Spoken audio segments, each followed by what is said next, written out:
Bonjour à toutes et à tous, bienvenue dans l'école du futur. Je suis ravie de vous retrouver. Au sommaire de cette émission, on ouvre avec notre focus. Il a troqué les bureaux pour les sommets, la routine pour l'aventure. Aujourd'hui, Mathieu Blanchard fait partie des figures les plus inspirantes de l'ultra-trail français. Un sport qui repousse les limites du corps et de l'esprit à chaque course. Son portrait à découvrir dans un instant. Quant à notre sujet du jour, nous vous proposons une plongée dans des sujets un petit peu techniques, programmation, codage, robotique. À l'heure du tout numérique, maîtriser ces compétences devient essentiel, mais encore faut-il rendre ça concret et ludique. Alors certains acteurs imaginent déjà comment introduire ces notions dès le plus jeune âge.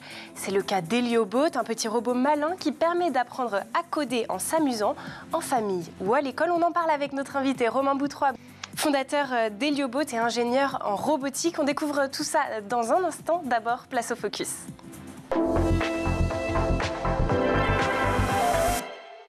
Véritable surhomme, Mathieu Blanchard ne cesse de dépasser les limites de sa discipline.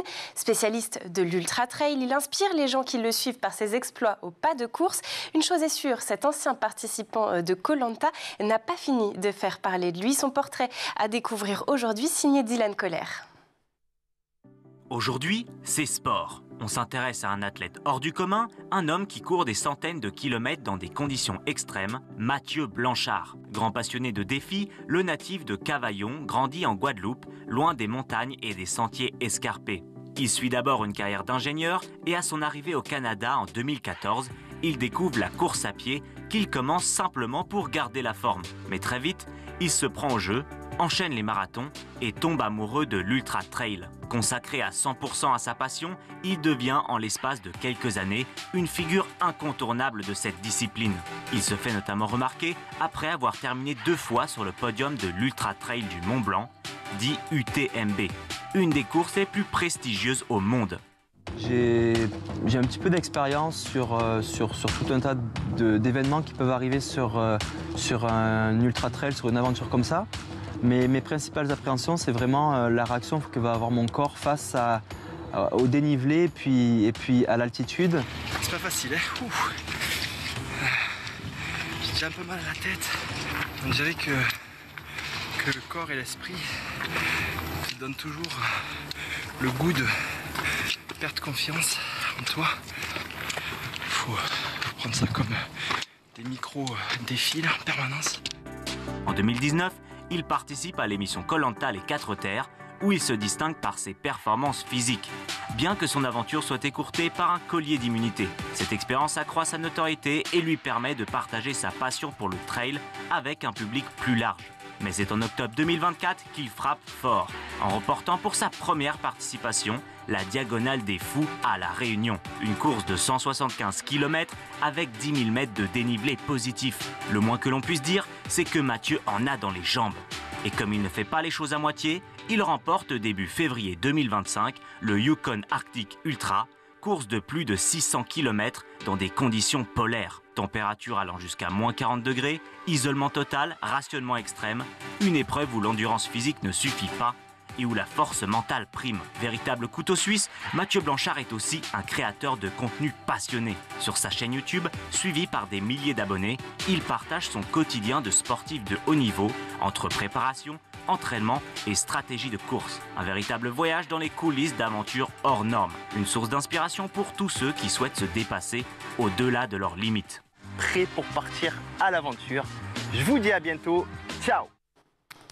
C'est une discipline à la croisée des sciences, des mathématiques et des technologies, la robotique. Elle est l'un des nombreux enjeux éducatifs de demain. Alors, comment accélérer son apprentissage et celui de la programmation? Quels sont les freins à leur intégration au sein du parcours scolaire? Et surtout, quel est l'intérêt pour les plus jeunes de développer ces compétences? Ce sont les questions auxquelles nous allons tenter de répondre dans la première partie du talk.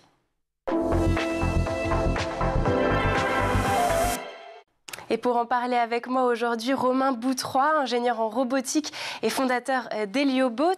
Alors Romain, cela fait désormais un petit peu plus de 3 ans que vous avez lancé et même commercialisé Heliobot. Depuis, ce sont 1000 robots qui ont été adoptés et au moins autant d'enfants qui se sont initiés à la programmation. Alors on peut dire que c'est un véritable succès, mais pour autant, je suis certaine que parmi nos téléspectateurs, certains d'entre eux ne vous connaissent pas et ne connaissent pas Heliobot. Alors est-ce que vous pourriez nous dire en quelques mots en quoi ça consiste ?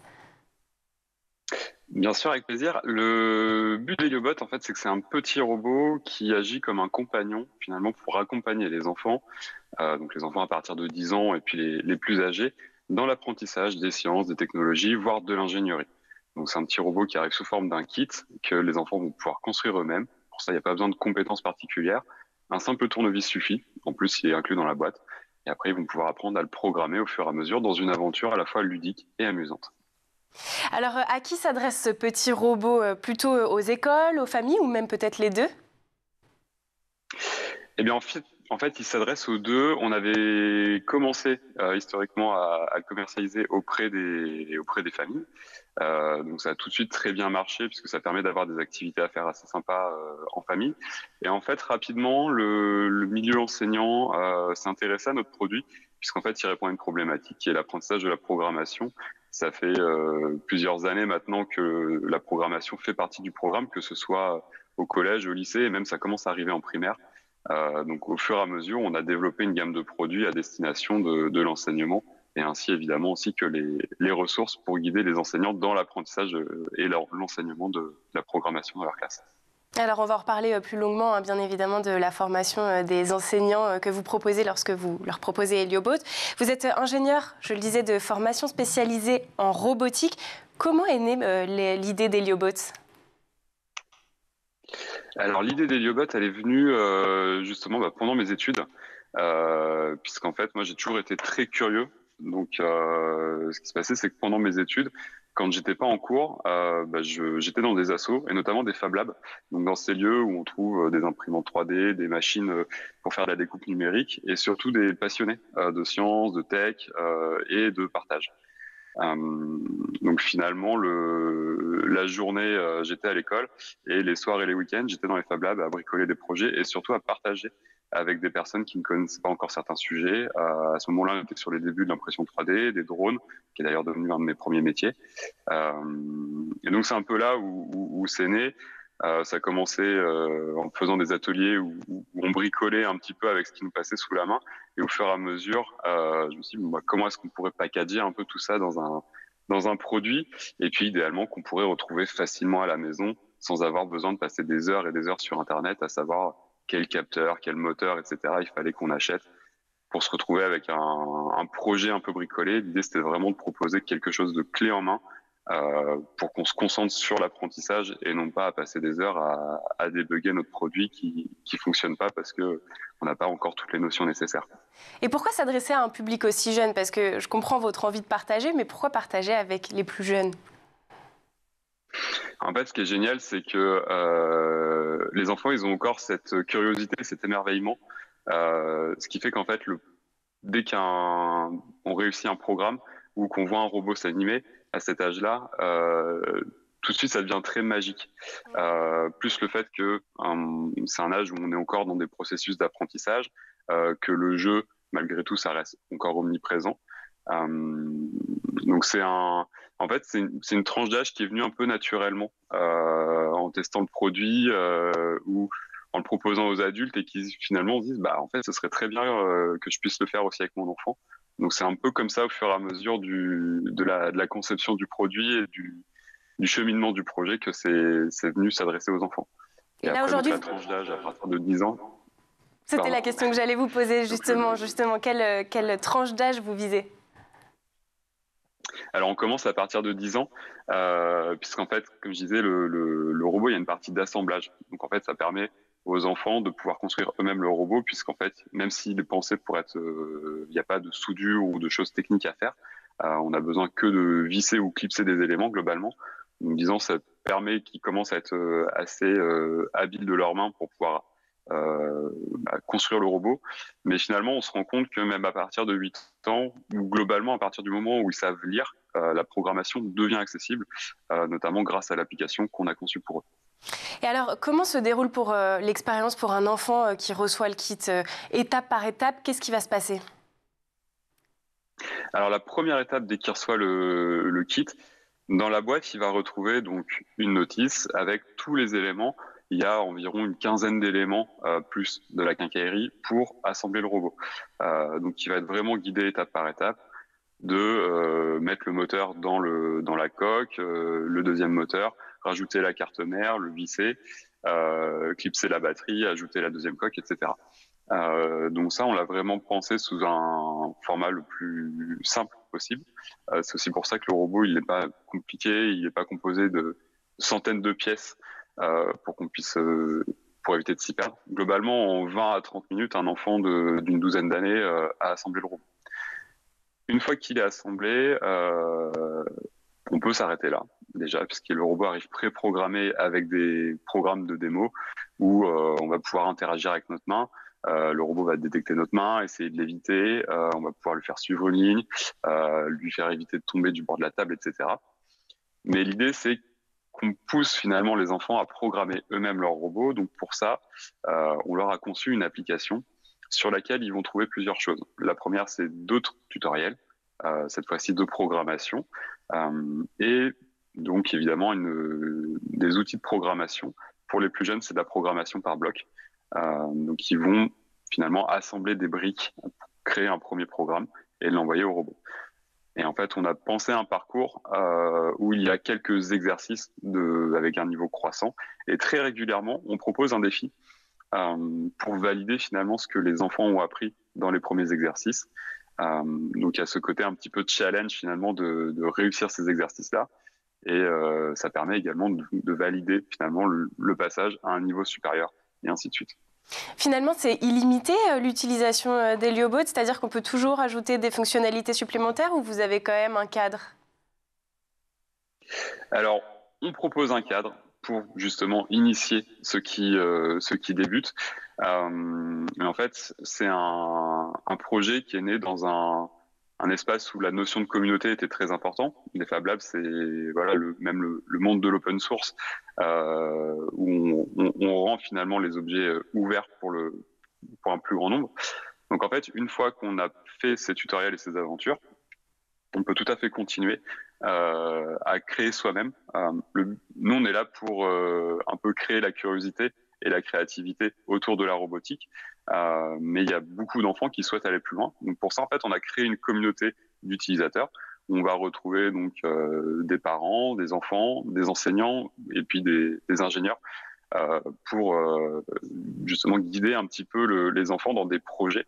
Et en fait, Heliobot devient alors finalement un projet de robotique pour les enfants qui souhaitent aller plus loin. Et vous avez des accessoires éventuellement qui peuvent être vendus en parallèle pour peut-être personnaliser le robot ou autre?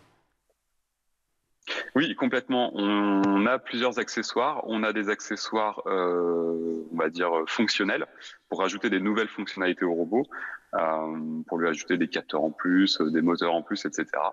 Donc là, on rentre vraiment dans cette notion de plateforme de développement de projets robotiques finalement, donc pour ceux qui sont un peu plus techniques. Et surtout, là, on est en train de développer au fur et à mesure, et notamment avec la communauté qui en crée également, donc des accessoires cosmétiques. Donc, on va pouvoir personnaliser son robot. Et on a notre vision des choses, c'est que, en fait, la communauté qui crée ces accessoires les repartage librement. Et du coup, donc les utilisateurs qui souhaitent personnaliser leur robot vont pouvoir réutiliser ces modèles-là, voire les réimprimer chez eux, à l'école ou dans un Fab Lab à côté de chez eux pour personnaliser leur robot, en plus de ce qu'on peut leur proposer comme accessoire au catalogue. Alors ça, c'est le côté un petit peu ludique, mais est-ce qu'on pourrait reprendre quelles sont les compétences finalement que développent les enfants avec Heliobot? Bien sûr, les compétences, elles sont très variées. Déjà, on a les compétences autour de la programmation, de l'électronique, de l'ingénierie. Et ça va débloquer aussi un peu plus donc ce qu'on appelle les soft skills, donc ces compétences un peu plus transverses. Donc ça va être tout ce qui va être créativité, curiosité, même également tout ce qui va être résolution de problèmes, puisqu'en fait leur propose régulièrement donc des problèmes à résoudre eux-mêmes. Donc ça travaille à la fois les compétences techniques et les compétences douces, les soft skills. Donc c'est quelque chose qui est très complet finalement en termes d'apprentissage, et c'est pour ça qu'on propose aux plus jeunes comme aux plus âgés. Alors, la grande nouvelle de cette semaine, c'est que hier a été lancée la campagne de financement pour un nouveau modèle d'Elio. Qu'apporte-t-il de plus, celui-ci ? Alors celui-ci se base donc sur près de 4 ans de développement du premier robot. Donc le projet a bien évolué pour ceux qui nous suivent depuis le début. Enfin voilà, ils ont vu un peu l'évolution au fur et à mesure.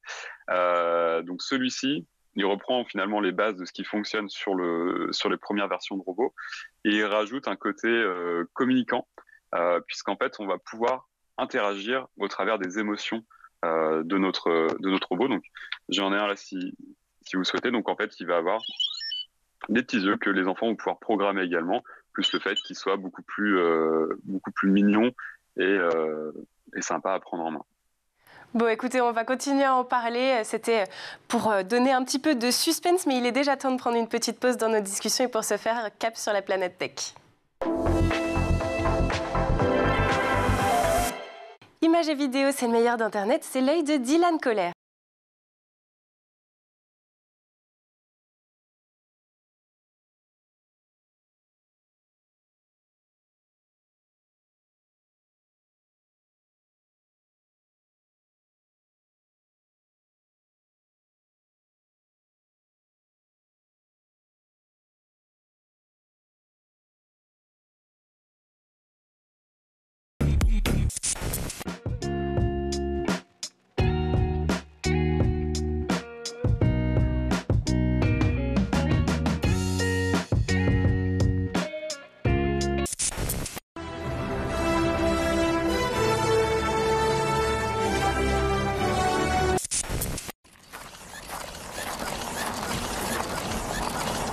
Yeehaw. Your weapon, sir.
Isn't he?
Et nous voilà de retour sur le plateau de l'école du futur, toujours en compagnie de mon invité, Romain Boutroy, ingénieur en robotique et fondateur d'Heliobot. Dans la première partie, on a découvert comment Helio initie les enfants à la robotique à travers le jeu et la pratique. On poursuit notre discussion cette fois-ci autour du nouveau modèle d'Heliobot qui nous faisait les yeux doux juste avant de partir en pause et dont la campagne de financement a été lancée hier. C'est tout de suite dans la seconde partie du talk.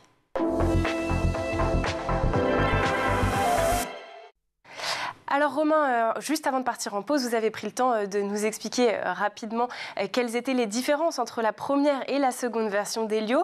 Moi, ce qui m'intéresse aussi, c'est de savoir qu'est-ce qui vous a donné envie de faire cette nouvelle version. Alors cette nouvelle version, elle est basée finalement sur presque 4 ans de développement de produits, un produit qu'on a toujours co-conçu avec notre communauté. Et en fait, cette nouvelle version, elle nous permet de créer un lien plus fort avec les utilisateurs de Heliobot. Parce que comme je vous présentais tout à l'heure, il est capable maintenant de partager ses émotions et de créer un lien émotionnel finalement avec les utilisateurs. Notre mission étant de rendre la tech accessible, certains utilisateurs peuvent être un peu des fois impressionnés par des robots. Donc, en lui donnant ce côté beaucoup plus agréable, beaucoup plus mignon, ça permet notamment aux plus jeunes de s'y intéresser plus facilement. Et j'imagine qu'il y a aussi un enjeu d'égalité du côté des filles qui peuvent s'intéresser un petit peu plus à la robotique, en sachant qu'encore aujourd'hui, on a des soucis pour diriger les jeunes filles vers ces carrières.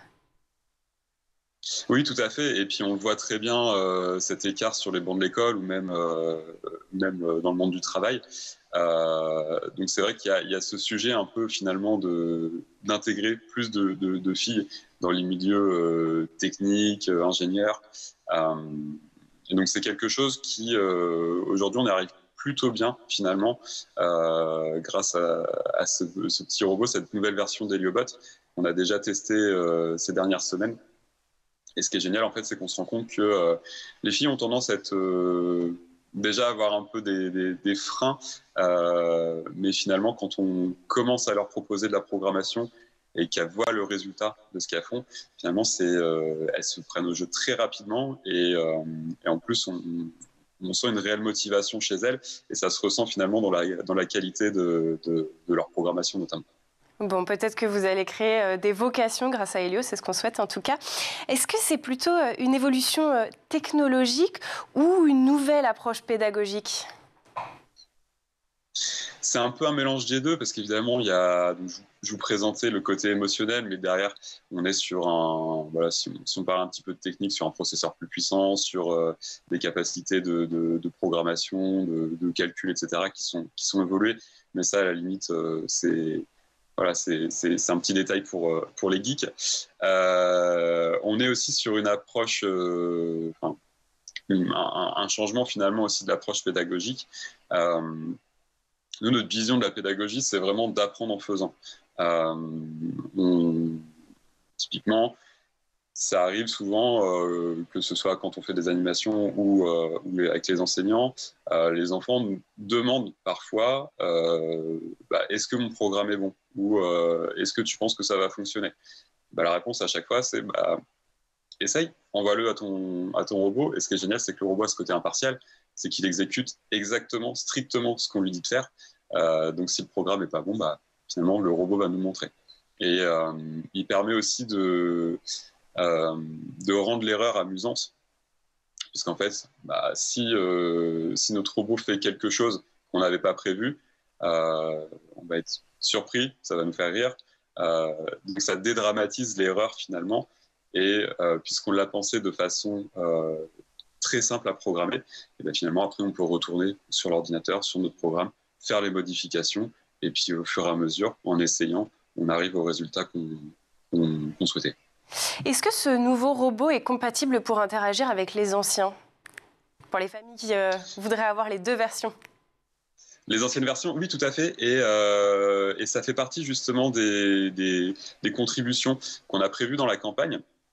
Donc les possesseurs d'anciennes versions d'Heliobot peuvent commander un kit pour mettre à jour leur robot, donc sur la base de leur ancienne version.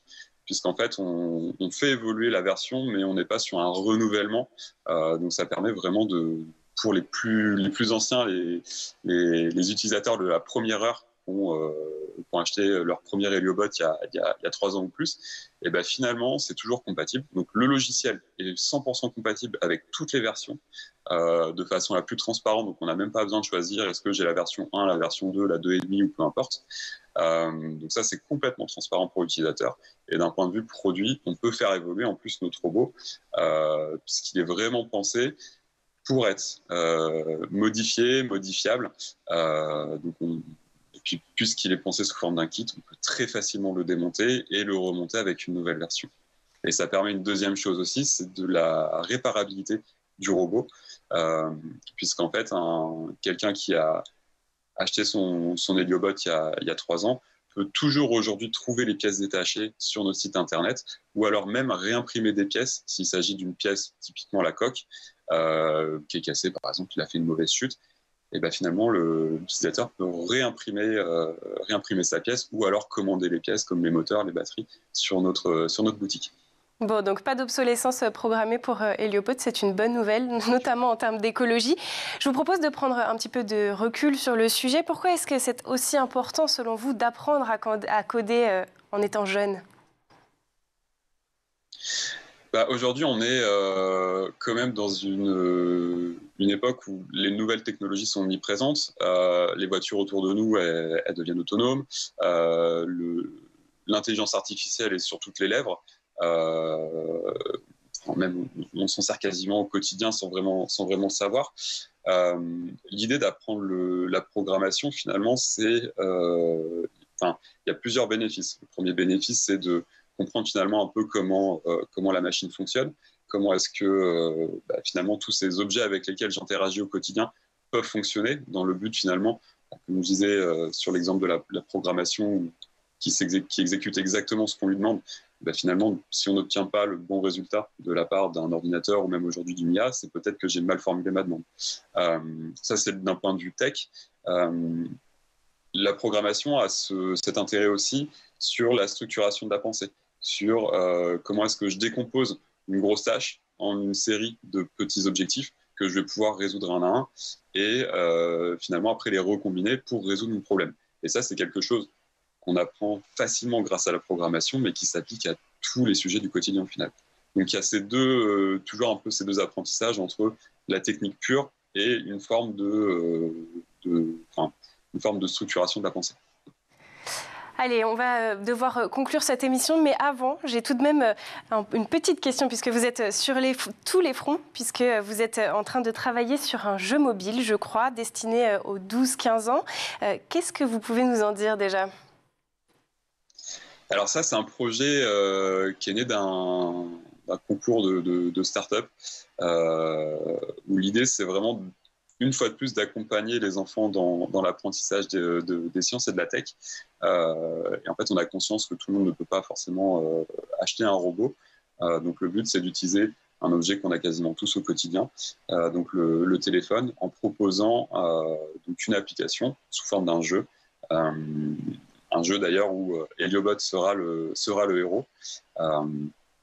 Et en fait, cette application a pour but finalement d'utiliser une fois de plus le jeu pour apprendre des choses qui ne semblent pas finalement trop amusantes à premier abord, mais qui, en l'amenant avec la bonne pédagogie, le devient. Et donc ça fait partie d'un des paliers finalement de la campagne de financement, puisque les premiers paliers sont pour finalement le développement, la production et la commercialisation du nouveau modèle de robot. Et dans les paliers supérieurs, du coup, il y a la poursuite du développement de cette application qu'on a aujourd'hui. On a un petit prototype qu'on a testé avec des enfants.